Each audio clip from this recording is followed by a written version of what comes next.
So today we are on chapter 8, and because we are on chapter 8, that means we are really close to finishing part 2 already. I cannot believe those words are coming out of my mouth. Anyway, I think book 2 is probably one of my favorites.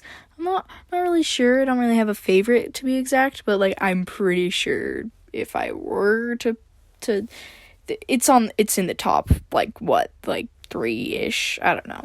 Anyway, so I hope you're as excited as I am, and let's get right into it. Chapter 8. Motaro, Vex, and Matrix slowly got up and ate breakfast. "Where's Freya?" Vex asked, rubbing his neck. Motaro grabbed a note on the cliff. "I left for home, don't worry," Motaro read. Matrix grumbled skeptically.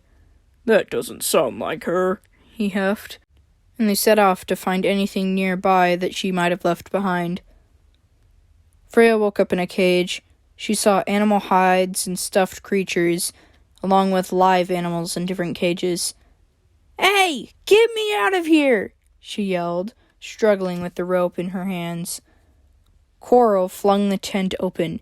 "Quiet!" he said, giving an angry look at her. Freya returned to the nasty look and narrowed her eyes. She swirled her aura and melted the bars, jumping out into her fox form. He stepped back and tripped over the tent.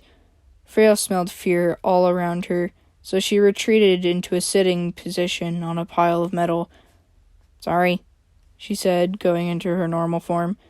She sat on the top of the metal, kicking her legs. Coral started opening all of the cages for the other animals and went back out.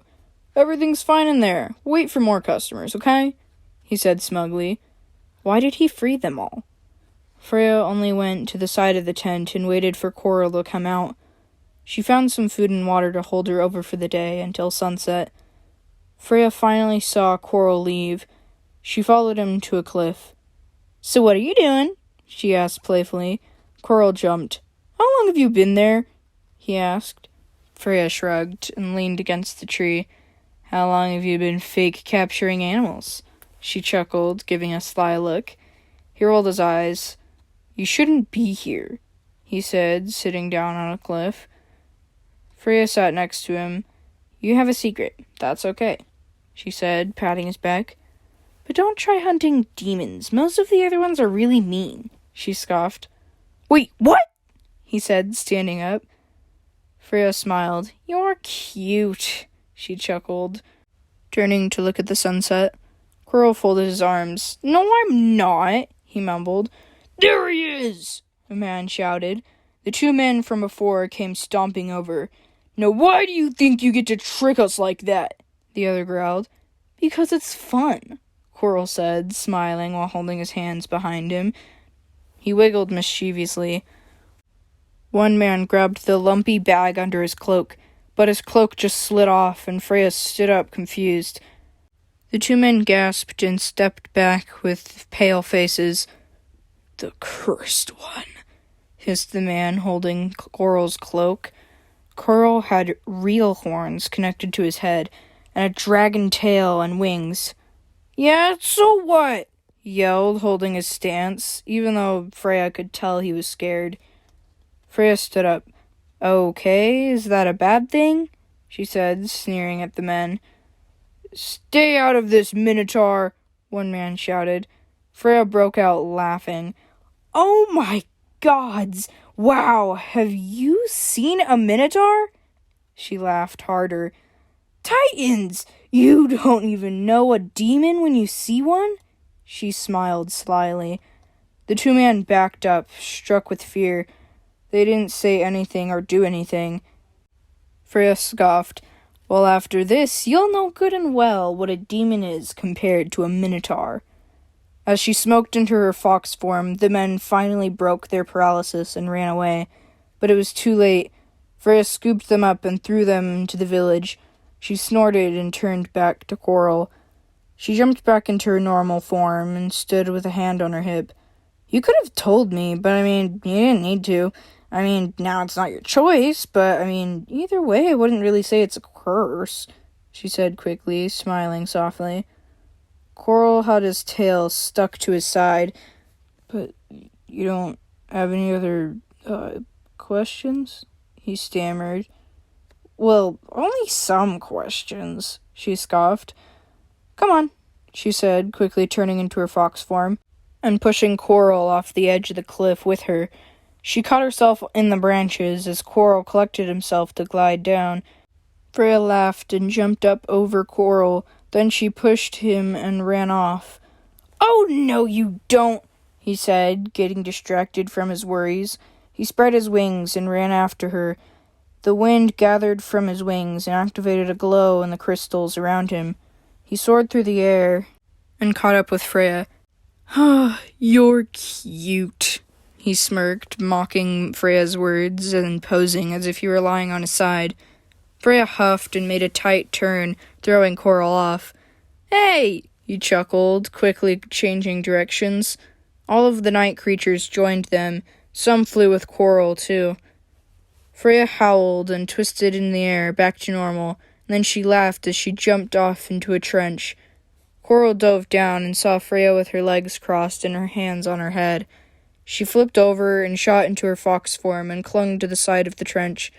Coral glided to the side and smiled, catching his breath. You're fun, Freya said, back in her normal form. Coral couldn't think of what to say, and then a flock of leaf eyes swarmed around them and picked him up. Woo! Freya shouted as they were set down on the grass. Coral shot his fists up and shouted. Freya then remembered about her friends. Oh no, I should get going, she said, looking at Coral with a sad look. He slumped down. Oh, yeah, I wanted you to stay with me, just for a little bit?